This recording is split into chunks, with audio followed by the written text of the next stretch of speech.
Hello all, welcome to కథ చెప్పన. ఈరోజు మనం చెప్పుకోబోయే కథ లక్ష్యం ముఖ్యం. ఒకానొక అడవికి సింహం, మృగరాజు, మంత్రి సుబుద్ధి అనే కుందేలు. ఒకరోజు మృగరాజుతో, రాజా, వయసు పైబడడంతో పనులు చేయలేకపోతున్నాను, నా స్థానంలో వేరొక మంత్రిని ఎంపిక చేయడం మంచిది అని అంటుంది సుబుద్ధి. మంత్రి పదవి కోసం పోటీ పెడుతున్న ఆసక్తి ఉన్నవాళ్ళు పాల్గొనవచ్చు అని దండోరా వేయించింది సింహం. చివరి వరకు పోటీలో మంత్రి సుబుద్ధి బిడ్డ చిట్టి మరియు ఎలుగుబంటి చేరుకున్నాయి.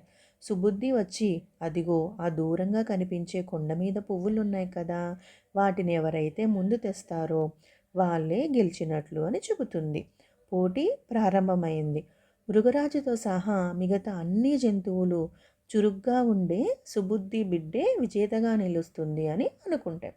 కానీ సుబుద్ధి మాత్రం ఎలుగుబంటే గెలుస్తుందని చెబుతుంది. అది అలా ఎందుకు చెబుతుందో ఎవ్వరికీ అర్థం కాలేదు. సుబుద్ధి చెప్పినట్లుగానే ఎలుగుబంటి పువ్వులు పట్టుకొచ్చింది. ఎలుగుబంటి విజయం సాధిస్తుందని నువ్వు ఎలా చెప్పగలిగావు అని మంత్రిని అడిగింది. అప్పుడు మంత్రి, చిట్టి మరియు ఎలుగుబంటి కొండను చేరుకునే దారిలో వాటికి ఇష్టమైన ఆహార పదార్థాలను పెట్టించాను. ఎలుగుబంటి వాటిని పట్టించుకోకుండా పువ్వులున్న వైపు వెళ్ళింది. కానీ చిట్టి మాత్రం ఎదురుపడిన ప్రతి ఆహారం దగ్గర ఆగి వాటిని తింటూ సమయం వృధా చేసింది. మన గమ్యాన్ని చేరుకునే మార్గంలో చాలా అడ్డంకులు వస్తాయి. అందులో కొన్ని మనకు చాలా నచ్చినవి కూడా అయి ఉండొచ్చు. కానీ అవేమీ పట్టించుకోకుండా లక్ష్యం మీదే దృష్టి పెట్టాలి. అప్పుడే ఎందులోనైనా విజయం సాధించగలం.